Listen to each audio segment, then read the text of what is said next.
सोमवती अमावस व्रत कथा। बहुत प्राचीन समय की बात है। हिमालय की गोद में बसे एक सुंदर राज्य में एक धर्मपरायण राजा राज्य करता था। उसका नाम था चंद्रसेन। राजा चंद्रसेन सत्य, धर्म और न्याय के लिए प्रसिद्ध था। उसकी प्रजा उसे पिता के समान मानती थी। राज्य में सुख शांति थी। खेतों में अन्न लहराता था, नदियां निर्मल बहती थी और मंदिरों में वेद ध्वनि गूंजती रहती थी।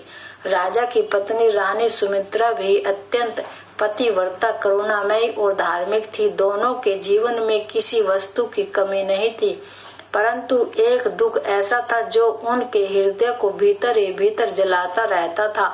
उन्हें संतान नहीं थी। वर्षों बीत गए, अनेक यज्ञ किए गए, अनेक व्रत रखे गए, ऋषि मुनियों से आशीर्वाद लिए गए, परंतु फिर भी उनकी गोद सूनी रही। रानी सुमित्रा प्राय रात्रि में अकेले बैठकर चंद्रमा को निहारते हुए रोती रहती थी। हे चंद्रदेव, तुम संसार को शीतलता देते हो, फिर मेरे जीवन में इतने तपन क्यों है? राजा चंद्रसेन उसे समझाते, देवी, ईश्वर जो करता है भलाई के लिए करता है। हमें धैर्य रखना चाहिए, परंतु मनुष्य का मन कम मानता है। एक दिन राज्य में एक महान तपस्वी ऋषि पधारे। उनका नाम था महर्षि वासुदेव। वे त्रिकालदर्शी थे। राजा ने उनका वह स्वागत किया और अपने दुख की व्यवस्था उनके सामने रखी। महर्षि ने कुछ समय ध्यान किया, फिर बोले, राजन, तुम्हारे पूर्व जन्म के कर्मों के कारण यह विलंब हो रहा है, किंतु यदि तुम श्रद्धा और विश्वास से सोमवती अमावस का पालन करोगे तो अवश्य ही तुम्हें संतान सुख प्राप्त होगा। राजा ने हाथ जोड़कर कहा, भगवान कृपा करके मुझे इसका रहस्य बताइए। महर्षि ने कहा, जब अमावस्या का दिन सोमवार को पड़े तब वह सोमवती कहलाती है। उस दिन चंद्रदेव और भगवान शिव दोनों की विशेष कृपा होती है। उस दिन श्रद्धा से कथा सुनने और स्मरण करने से महान फल प्राप्त होता है। राजा और रानी ने मन ही मन निश्चय किया कि वे पूर्ण श्रद्धा से इस दिन का पालन करेंगे। समय बीतता गया। कुछ महीनों बाद एक ऐसा योग आया जब सोमवार और अमावस्या एक साथ पड़े। उस दिन प्रातः काल रानी सुमित्रा अत्यंत भावुक थी।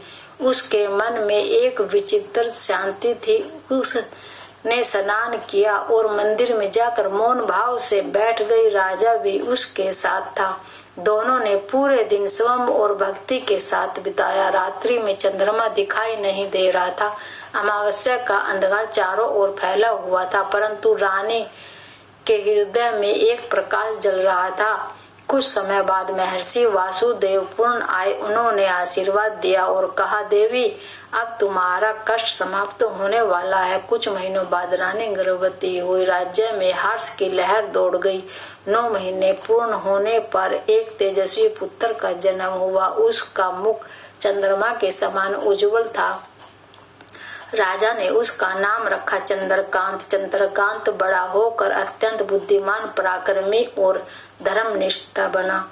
समय बीतता गया। एक दिन चंद्रकांत शिकार खेलने वन में गया। वहां उसे एक साधु मिले जो अत्यंत दुर्बल और प्यास से व्याकुल थे। चंद्रकांत ने तुरंत अपना जल पात्र उन्हें दे दिया। साधु ने प्रसन्न होकर कहा, वत्स, तूने बिना सोचे मेरी सहायता की। मैं तुम्हें वरदान देता हूँ कि तेरा जीवन सदा धर्म में रहेगा।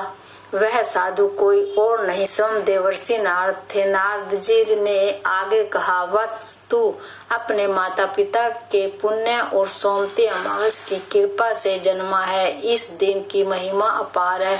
समय बीतने पर चंद्रकांत का विवाह हुआ। उसकी पत्नी का नाम था चंद्रावती। वह भी अत्यंत सुशील और पतिव्रता थी, परंतु विवाह के कुछ वर्षों बाद चंद्रकांत अचानक गंभीर रोग से ग्रसित हो गई। कोई वेद, कोई औषधि काम न आई। राजा और रानी फिर शोक में डूब गए। चंद्रावती रात दिन रोती रहती। एक दिन उसने स्वप्न में एक दिव्य स्त्री को देखा, जिसने कहा, देवी, जिस दिन सोमवती अमावस्या आए उस दिन श्रद्धा से कथा का स्मरण करना, तुम्हारे पति का जीवन बच जाएगा। सपन टूट गया। चंद्रावती ने इस बात को हृदय में धारण कर लिया।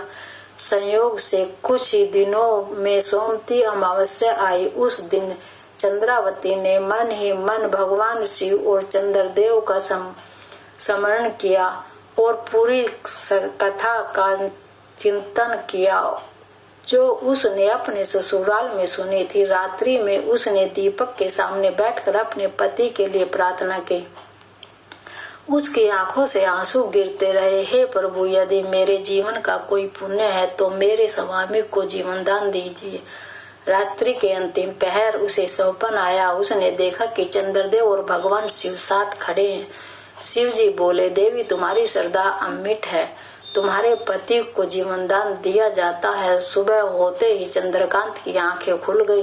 राजमहल में आनंद की लहर दौड़ गई। चंद्रकांत पूर्ण स्वस्थ हो गए। अब वह और भी अधिक धर्मनिष्ठ हो गया। उसने अपने राज्य में सोमवती अमावस्या की कथा को जन जन तक पहुंचाया।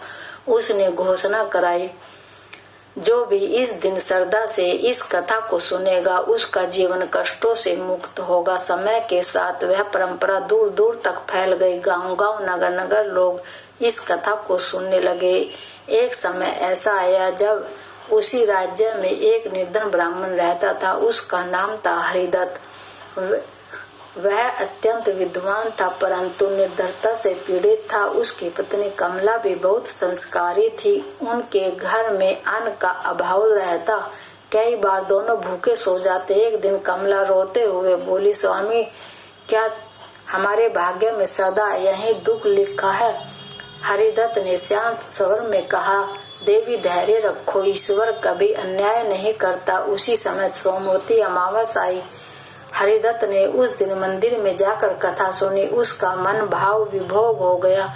उसने ईश्वर से केवल इतना मांगा, हे प्रभु, मुझे धन नहीं चाहिए, बस इतना दो कि मैं किसी पर बोझ न बनूं। कुछ ही दिनों बाद राजा के दरबार में एक विधवा की अवस्था थी। किसी ने हरिदत्त का नाम सुझाया, उसे बुलाया गया। राजा ने उसकी विद्वता से प्रसन्न होकर उसे राजगुरु बना दिया। उसका जीवन बदल गया। अब वह सुखी था परंतु अभिमानी नहीं था। वह हमेशा कहता, यह सब सोमवती अमावस्या की कृपा है। इसी प्रकार समय बीतता गया। कई पीढ़ियां गुजर गई। यह कथा लोगों के हृदय में बस गई। लोग समझने लगे कि यह केवल एक दिन नहीं बल्कि श्रद्धा, विश्वास और आत्म शुद्धि का प्रतीक है। जिसने भी इसे सच्चे मन से अपनाया उसका जीवन संवर गया। कहीं किसी को संतान मिली, कहीं किसी को स्वास्थ्य मिला, कहीं किसी को शांति मिली, कहीं किसी को भक्ति। और इस प्रकार यह दिव्य कथा युगों युगों तक चलती रही। आज भी यह जब सोमवती अमावस्या आती है तो आकाश में भले ही चंद्रमा दिखाई न दे परंतु श्रद्धालुओं के हृदय में भक्ति का चंद्रमा अवश्य चमक उठता है। और यही इस कथा की सच्ची महिमा है। पूजा पूर्ण होने के बाद कहें, हे भगवान शिव, मेरी श्रद्धा स्वीकार करे। यदि पूजा में कोई छूटी हुई हो तो क्षमा करें। फिर ब्राह्मण को भोजन कराएं, गरीबों को दान दे, परिवार में प्रसाद बांटे। इसके साथ ही व्रत का विधिवत समापन होता है।